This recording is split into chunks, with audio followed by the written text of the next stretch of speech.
Thank you. Okay, so hello everyone, and thank you for joining us today for the Specialist Advice Panel, Making Informed Higher Education Choices. My name is Annabelle Osborne and I work for the NICO project with Norwich University of the Arts. The NICO project works with the universities across East Anglia, and in my role I support students from Year 9 upwards who are studying any creative subject. My colleague Emma Jones is also online throughout this session today to make sure it runs as smoothly as possible.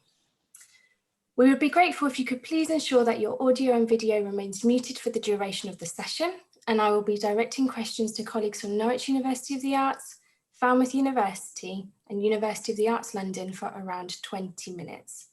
Following this, we will look to answer your questions, so please send these to us via the chat function, and you can find this in the lower toolbar. We will try to answer as many as possible and aim to finish around 4/4:15. And at the end, we will be sharing contact details and web links for each institution.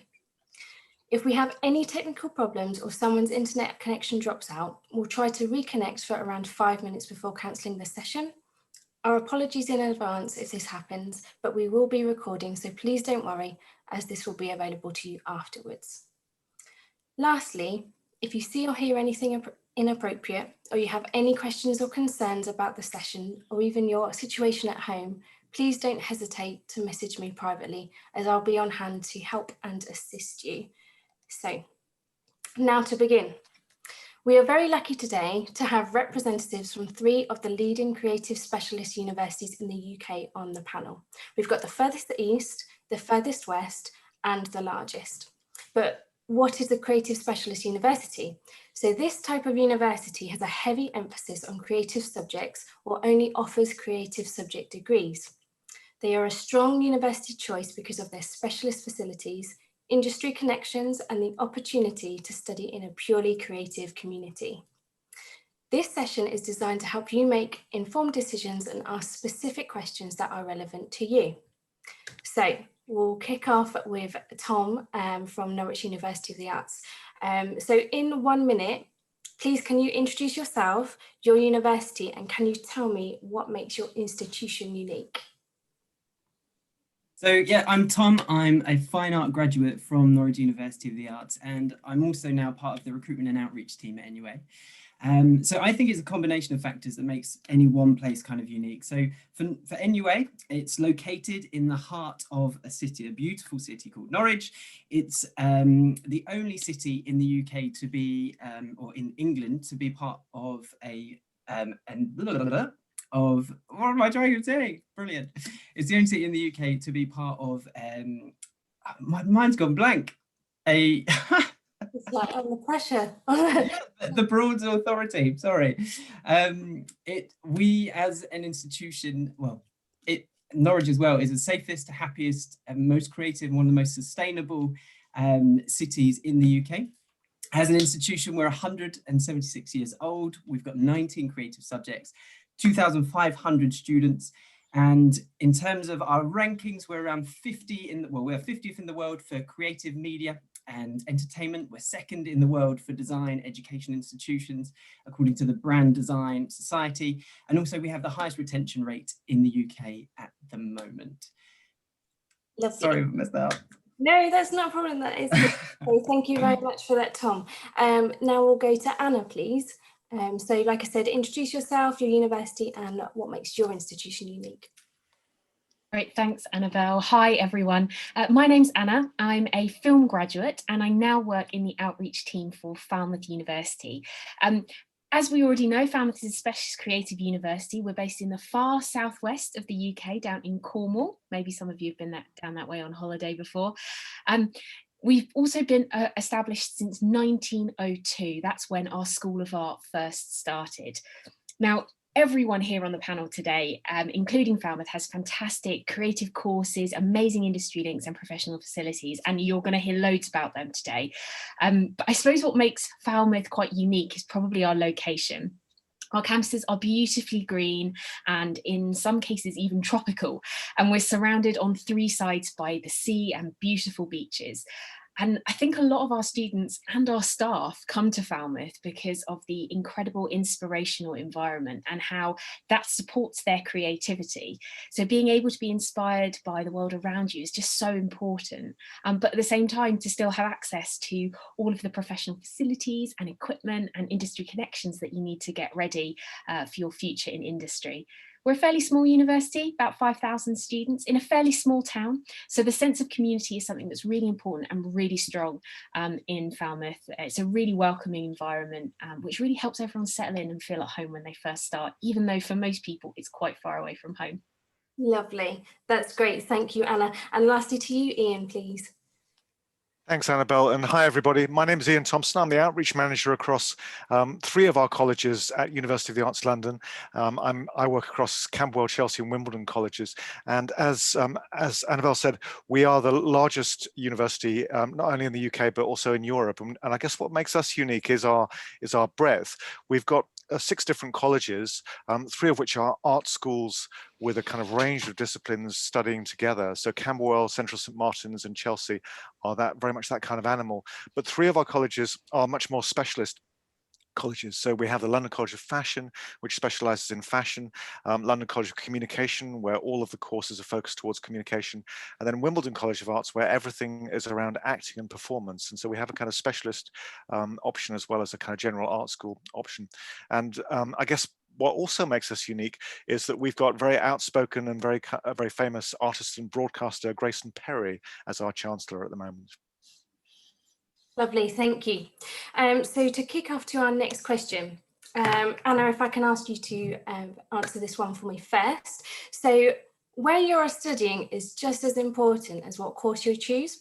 So can you tell me, like, how would you describe the location of your university and what are the advantages of studying in that area? I know you touched a little bit on that in your intro. Yeah, I certainly did. Location, you're so right. Location is really important when you're making decisions about where you want to go and study in the future. And as you say, I've already mentioned Falmouth as a seaside town, and Cornwall is of course known for its natural environment, which has a real history of inspiring creative people and innovators for generations. And it's regularly voted one of the best places to live in the UK as well, which is really nice. Now, of course, what it means for the location at Falmouth is that it's a little bit quieter than your average city-based university, perhaps, but that's of course what we love about it. So you've got thriving communities built around the arts and culture and heritage, the environment, and design and technology, and loads of ways to explore the great outdoors as well. Obviously, as a university, we've got loads of clubs and societies and volunteering opportunities, and that's something to consider as well when you're looking at the location of your university. What other opportunities are you going to have? There's a really eclectic kind of local nights out, live music. It wouldn't be Cornwall if there weren't festivals. You run out of money before you run out of festivals in the southwest. So we like to think that certainly with Falmouth and with our kind of more rural location, what you're getting is kind of the best of both worlds. Peace, tranquility, beautiful natural environment, but also a really vibrant student scene for when you want to get social. Lovely, that's great, thank you, Anna. And now we'll go to you, Ian, please, because I know probably studying in London is quite a bit of a different experience to being in Falmouth. Yeah, definitely. I think the thing that attracts people to London is London is a global cultural hub, and there is so much going on within the city in terms of cultural opportunities that you can go and see and visit, exhibitions that you can explore, but also work experiences. And I guess the bulk of the UK's creative sector is based in the cities, and I think London is a real centre for those kind of opportunities. And within our university, we do a lot of live work, as I'm sure the other universities do as well, but we do a lot of live work with organisations based in London, which gives our students experiences of working within the cultural sector. Great, thank you. And lastly, we'll go to you, Tom. I know that I chose it anyway as well as my choice when I went to university, but can you give us a bit of a flavour about Norwich? Yeah, sure. So I think that Norwich really is like the halfway house between the two in many respects. So it's a beautiful medieval city, and it's the only one that's part of a national park. That's why I was getting my tongue in a twist over before. It's quite a hipster place. It's very forward-thinking, creative, dynamic. It's got lots of festivals, lots of galleries. It's great for foodies. It's got lots of bars and restaurants, and it attracts a lot of creatives from across the UK and indeed the world as well with that. Now, in terms of, I guess, another factor is that it does have countryside in all surrounding Norwich as well. So I think if you were to stand in the city centre and if you were to drive 15 minutes in any direction, you're there in countryside. We're not quite as close to the beach. We're about 45 minutes away, but that's still accessible as well. And then in terms of what it's like as well, what I find really interesting about Norwich is that it attracts loads of different people. So politically, it has lots of different kind of voices that contribute to it. It's got a lot of independent thinkers. So it swings from blue to red to yellow at various different points in history. It's not got people that are kind of fortified in their political opinions. And I think that makes for a really interesting dynamic place as well. Lovely. Thank you, Tom. So to our next question, if you could answer this first, Ian, please. So can you tell me what kind of student would thrive at a creative specialist university? I know that you all probably, our answers might cross over a bit, but if you could highlight one each, that would be great. So yeah, over to you, Ian. So I'm going to talk about a student who's curious, really, and curious to find out new things, to challenge themselves, to find out new ways of thinking and new ways of doing things. So I think curiosity and a kind of appetite for finding things out is important. Lovely, thank you. And over to you, Tom. What kind of student do you think would thrive? We did a survey on this a few years ago. So our university has used a load of straplines and buzzwords like never underestimate art and disrupt convention, but we carried out a survey with staff and students to find out what it was actually that's a coherent arc. And actually it's very similar to what Ian's saying. It's kind of changed its voice to where curiosity leads. Because we have a lot of people that like to question the world around them, that like to challenge conventions, that like to make and kind of explore through their creativity.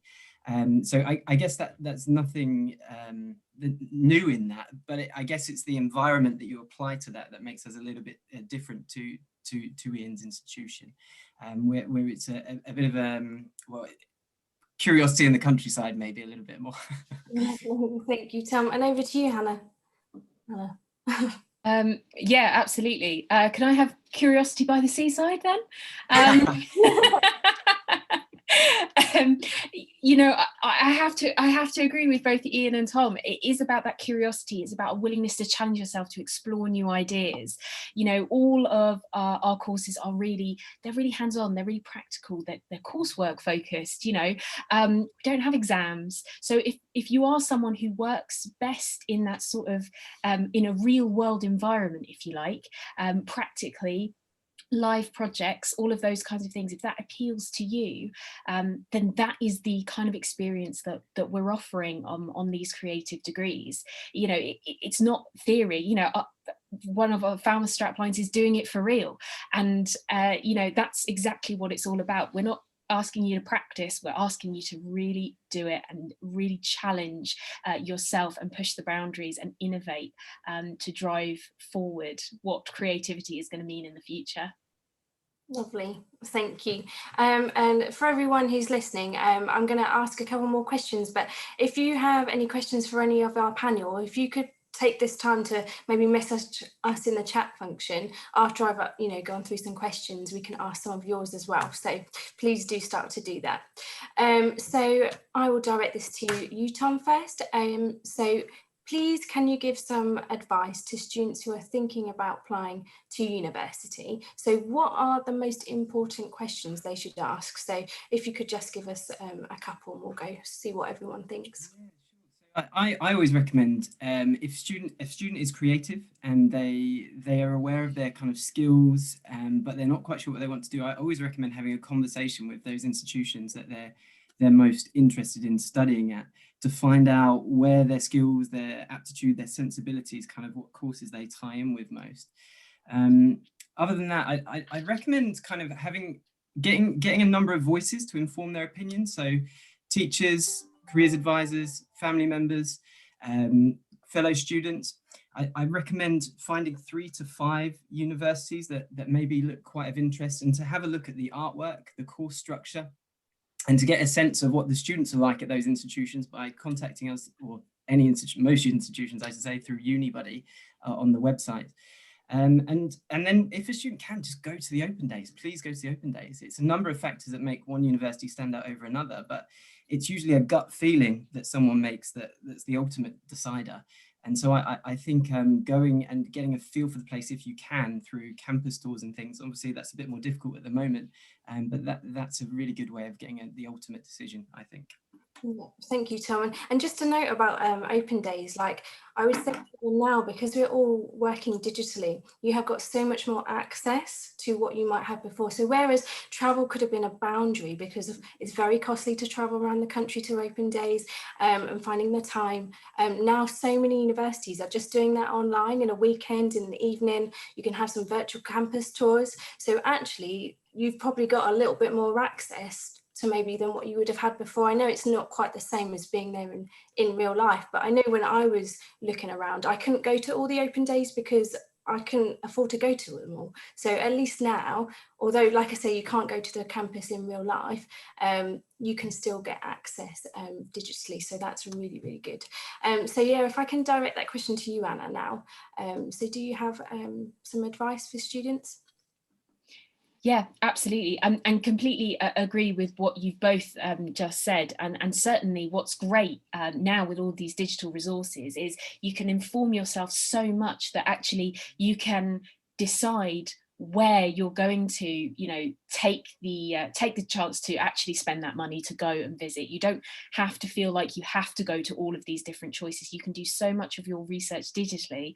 And then obviously, once we get back to the world of opening our doors again, students can actually come and visit in person, and they can make sure that they're coming to us even more informed when they arrive for that open day. So yeah, I would say find out about the environment, the accommodation, the student life, not just about the courses. You know, it's 3 years of your life and it's a whole experience. So really look at all of those different aspects and think about what's going to make a really positive university experience for you in terms of how you like to learn, how you like to be taught, and what kind of lifestyle that you like to lead, because all of these factors are things that can inform your decision making. I totally agree with everything Tom said about getting lots of different inputs. Talking to current students who are currently studying at that institution is so important, and they will absolutely give you the genuine lowdown of what their experience is like as well. So basically there's no right or wrong answers in terms of the kind of university experience to be had. So ask whatever you need to figure out if that university is going to give you the experience that you want to have. Thank you, Anna. I know we've already covered quite a few there, but do you have anything else to add in? Yeah, absolutely. I definitely agree with Anna and Tom, but I'd also like to suggest that you look at what our students are doing at the end of their study. So look at the graduation shows that the students will have. Every graduating student has an exhibition of their work. And again, over last year, this has been an online exhibition, so it's actually quite easy to look at the work that third-year students have made. And I'd also ask questions about what your graduating students go on to do. And ask course leaders or people that you're in correspondence with for examples of graduating students, because that will give you a sense of where you might go after having studied at university. Lovely, thank you. So we have a question come in, so this looks like, I think it's from one of our teachers that we work with. If you could answer it first for me, Ian. We've been asked, what makes a student stand out in their applications to your institution? Is it purely portfolio, their enthusiasm for the course, or their conviction to attend the university? So can I have your thoughts on that, Ian, please? I think what we're looking for in students is potential and motivation to engage with the subject. So we're not looking for high quality outcomes or very polished final pieces. We're looking for students to demonstrate a kind of process which shows their potential, really, and that can be demonstrated in many different ways. And different students will have, every individual student has a kind of unique way of showing that. Sometimes it will include college work as well as work that's gone on outside of college.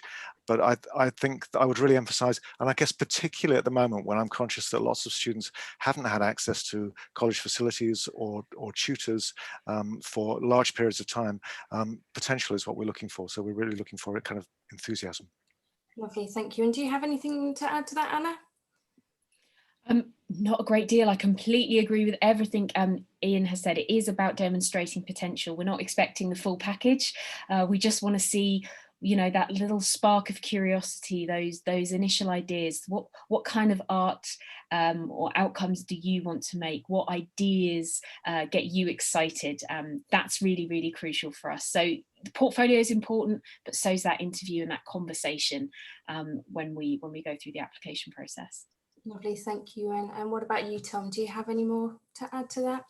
I mean, once again, I agree with everything they said. I think including things like we love to see their inspirations, ideas development, and personality come through the portfolio to get a sense of what differentiates them a little bit from anyone else. That's all I would add to what they've said. Lovely, thank you. So I think I will ask another question. Like I said, if anyone has really specific questions they would like to ask, please do put them in the chat function.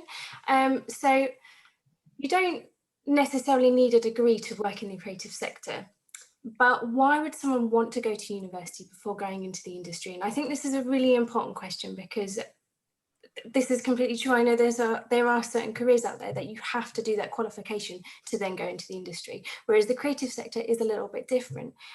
So Tom, can I have a bit of insight from you about that one? I've been thinking about this one and I've written down 10 points that I think are justifiable reasons. Highlight your important ones. Okay, can I just, they're all quite important. Okay, developing creative ideas and innovation. Technical training, so using kit facilities and software, the ability to meet industry professionals and receive talks and workshops, to do internships and work placement opportunities, an ability to take creative risks in a safe environment to do so, a chance to build a professional standard portfolio that explores your creative interests, a chance to build connections with other creatives that are going to be your future colleagues, an ability to refine your skills alongside others that really want to be in or doing your craft as well. So you're sharpening each other's skills. There's a few more that I've written, but I'll just finish on this one. A chance to kind of broaden your horizons as to what your skills and interests can be applied to as well. Lovely, thank you. Ian, do you want to add a bit more to that? I know that obviously we have Norwich is quite a digital hub of creative jobs out there, but obviously London has a lot to offer, so you might have quite a bit to add from that study point of view there. I'd just like to say, also stress intellectual challenge. You know, it's an academic subject which will challenge you and intrigue you, and I think that's an important part of it. I'd also like to add that it's time to find out about yourself. It's time to find out about who you are and what you want to do, and to kind of find a place within a career for that person. And sometimes that takes a little time, which is, I think, a reason for studying. And also, finally, that a lot of the study that you'll do at university models professional work within the creative sector. So by working on a degree course for 3 years, you will really prepare yourself to be highly skilled and highly adaptable within the creative sector. Definitely, thank you. And what about you, Anna? Do you have anything to add? Yeah, I mean, the only thing I would add, because again, completely agree with my colleagues, is that it's not a requirement, of course, to work into the creative industries, but the majority of people who enter or currently work in the creative industries still do hold a degree. It's about 78% of people who work in the creative industries do hold a degree, which says that even though it's not a requirement, it is still the most common route. So it is always worth researching as an option. I think the other thing is that with a creative university, because you're learning alongside and collaborating with other students who are going to be working alongside you in industry in the future, that's really important. That peer-to-peer network is something that I think is quite often overlooked, but I can't tell you how many of our students meet at university, decide to set up their own creative business together, or go on to work with one another at some point in the future. So I think it's all of the things that my colleagues have outlined, but it's also the people that you are meeting and learning alongside at the same time. Lovely, thank you. That's all some really great advice there. So I'm going to ask another question. What I'll do though is I'll direct it to you, Ian, again to answer first, as I know you've then got to leave us. And then we'll go round. So this is from another teacher. So what advice would you give to students to help gain work experience in the creative sector? So it's quite an interesting one. That is a really interesting one, and I think it's a very challenging one at the moment, because this current circumstances have really put the creative sector under a lot of pressure. I guess one of the things I would advise students to do, which I think everybody can do at whatever level you're working at, is to do what our graduates do and think about how you would create an outward facing professional profile using social media. And one of the things that our students use a lot is Instagram. This has become a very common platform for people to demonstrate their potential. So I'd suggest that students could start to gain the experience of promoting themselves and of interacting with other practitioners through Instagram and through creating a kind of professional Instagram account. That's great. I'm going to have to go, so if it's okay, I want to say thank you very much for being here, and thanks to my colleagues for such really interesting comments. But also, one of the links that is going to be shared with you and is in the chat is for our forthcoming Insights Spring School, which is a digital opportunity for students in Year 12. So if anyone would like to know more about working with a creative university and would like to take part in that, they'd be really welcome to make an application. Lovely. Thank you so much for your time, Ian. Thanks, Ian. Really Thank you. Bye, everybody. Goodbye, Ian. So that's great. What I'll do is I'll pass that question on to Anna now. So if you have any more thoughts about that, I know it's really difficult, isn't it, especially in these times, but do you have some more thoughts? I think it is a challenge, yeah, as you say, particularly at this time, but I think it's worth reassuring students that universities are aware of that, and we're really empathetic to some of the challenges that students are facing at the moment. So if that work experience isn't there when you write that personal statement, it isn't the be all and end all. But Ian made a really good point. Loads of students I know have really kind of taken on that challenge of working out how they can utilize their creativity in an outlet. Some absolutely setting up Instagrams, things like that. Some setting up podcasts with their mates. Some setting up kind of Etsy stores and marketing their creative work and things like that. The skill set you are developing by going through that kind of process for yourself is absolutely incredible, and so useful, and will really support you in future university applications. But if you're not doing that, there's loads of online content, competitions, things that you can engage with and get involved with. Even if you don't actually enter the competitions, but maybe you use those briefs as an opportunity to spark some ideas to go out and do a project, go and photograph lockdown locations and things like that.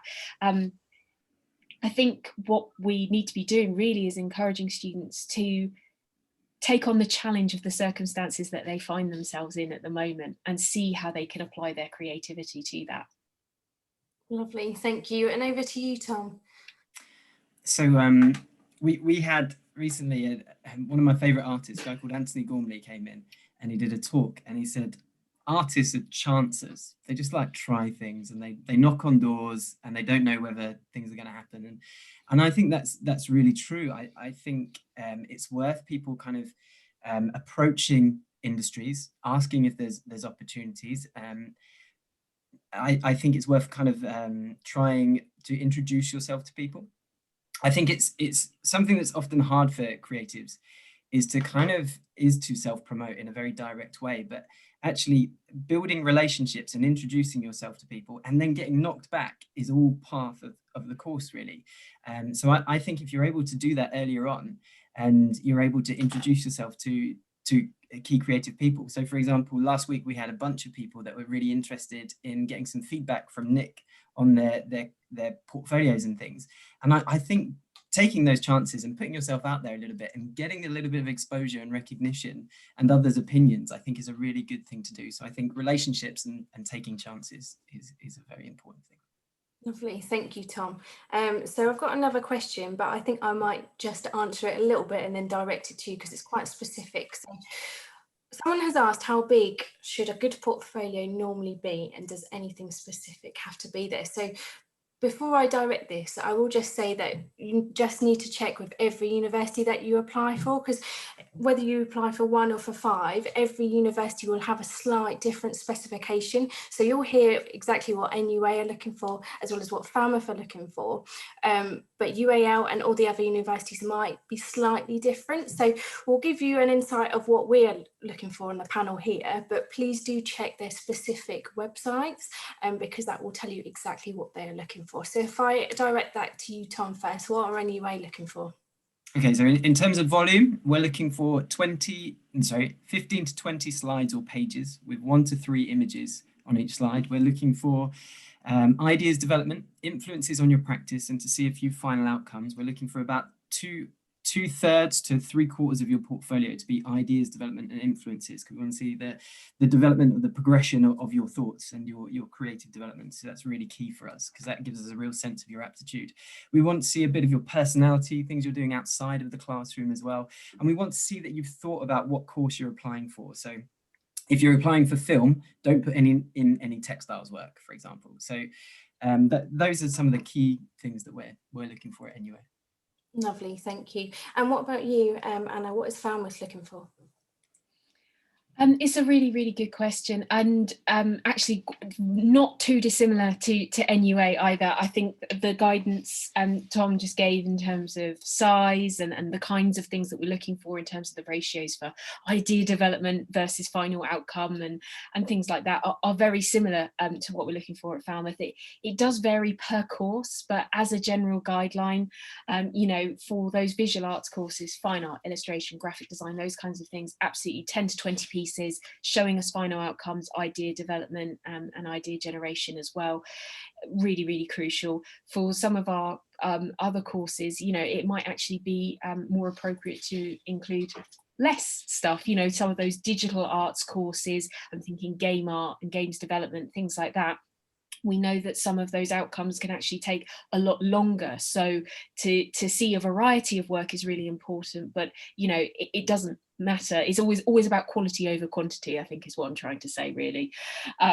That's really, really crucial.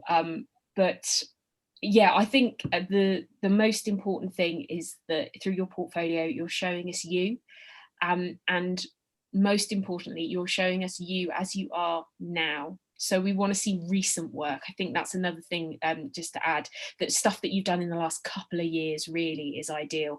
Anything kind of before that perhaps doesn't show the progression or to where you're at right now. So that's really important. But yeah, variety is crucial, and quality over quantity, definitely. Lovely, thank you.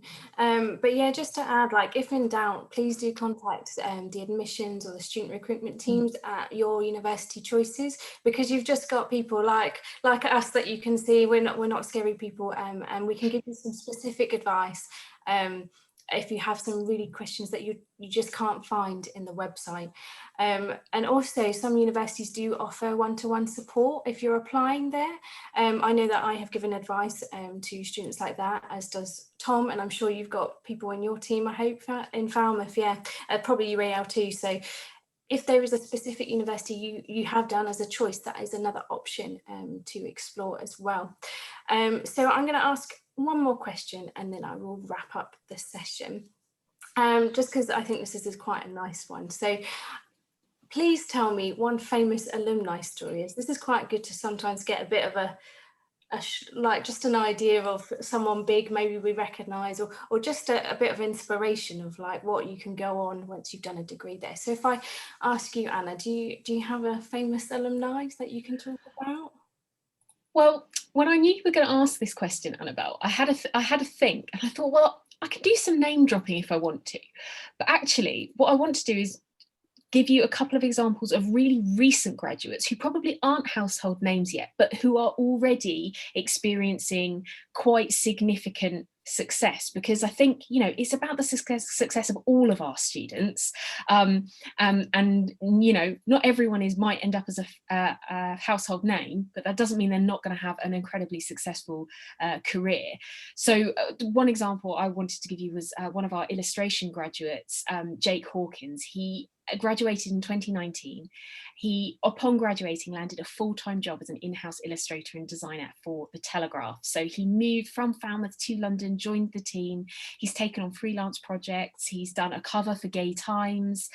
He did a really important report cover for Iraq's first LGBTQ+ organisation, which is an incredible honour for him. And he was also shortlisted. Bear in mind, this is within 2 years of graduating, for the World Illustration Awards in the New Talent and Editorial category for the work that he had done for the Telegraph around Brexit.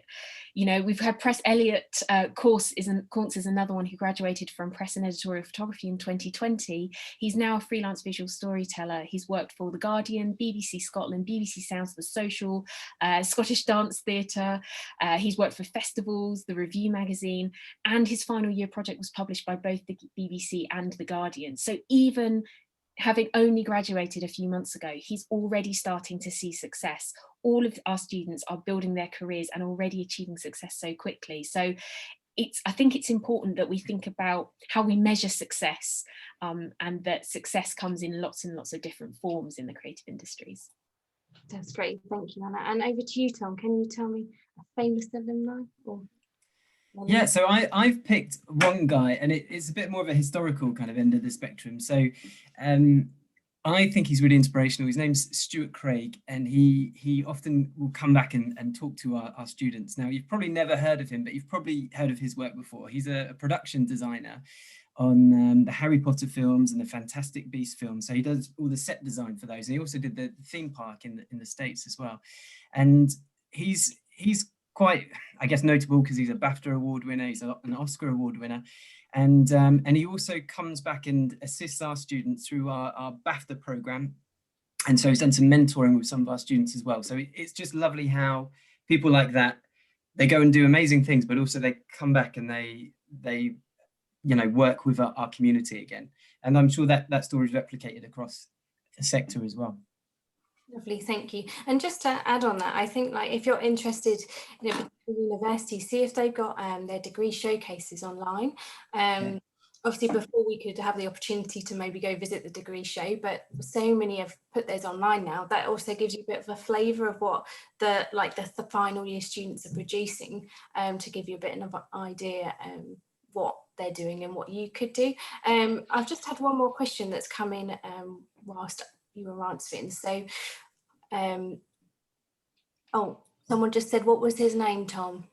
Oh, Stuart Craig. Craig, if you could just message that in a chat, Emma, that would be great, and then you can go have a look him up. But anyway, so the last question here was it's quite specific about support. So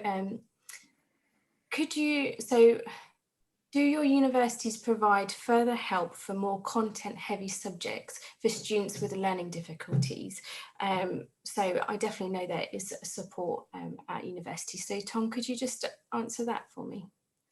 Yes, that would be very much something that the short answer is yes, but that's quite a complex question in that it's very much down to the specifics of the situation. I'd recommend getting in contact with our student support team with the specifics of your situation. So that's support@nua.ac.uk, and just ask them about what the facilities or provision is like for that specific requirement. Thank you. And what about you, Emma, at Falmouth? Yeah, very similar. So we will work very, very hard to make reasonable adjustments and provide support on a case-by-case basis, so that is tailored to the needs of the individual student, depending on whatever that learning need or access need might be. So it really is just a case of, exactly as Tom said, talking to the individual university as early on in the process as you can, to get a flavour of how they can support you in that way. I mean, I have to say, and I don't know if this is a similar case at NUA, but certainly at Falmouth, we have a higher than average proportion of students who have dyslexia, for example. because of that link, and it is a, you know, it's a proven link now between creativity and dyslexia. So if you do have learning needs related to that, you will find that, generally speaking, certainly from Falmouth's point of view, we're quite well set up to be able to support students who have those kinds of needs and need that maybe extra time or extra support with things like essay writing and things like that. That's very much built into how we support all of our students throughout their time at Falmouth. But yes, whatever your specific need is, just talk, reach out to the universities that you're considering, and they'll be able to talk you through the support they can give. Yeah, thank you. And just to add, when you then submit your UCAS application as well, like, please do disclose like your disability, whatever it is, because then it's on your application when you apply, because I know that sometimes it can be a bit more difficult if you then attend the university and then you have problems and then you've got to go down the route to get support, which you still will be able to do, but it's better to tell the university of that support you need beforehand. So I know some people I've talked to, students might be put off about putting some extra support that they need in their application because they think that could put them at a disadvantage, maybe if they disclose they've got a disability in something, but that is not the case. It's just so the universities can know what support to offer you. So I hope that helps. So that's all the questions. So what I'm going to do is I'm just going to wrap up the session. So just before we close it off, thank you all for staying with us. It's been great to ask, the different universities these questions. And I just want you to remind you, obviously we've had this talk today, but we also have a lot of other talks across our Ignite series for you to get involved in. So obviously this one was talking to specific universities, but a lot of our others are talking to actual freelancers or creatives that are working in the sector. So these cover a huge range of subjects from TV, animation, games, fashion and textile design, and hoping that it will give you an insight into lots of different areas that your creativity could take you and the many different jobs that exist. So if you haven't already, you can book your place on our website and we will send you this link in the chat.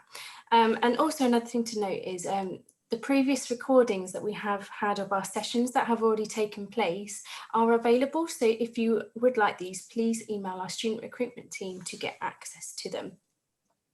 So to get an idea of the range of creative careers out there, please take a look at our Your Creative Future booklet and we will send that link in the chat.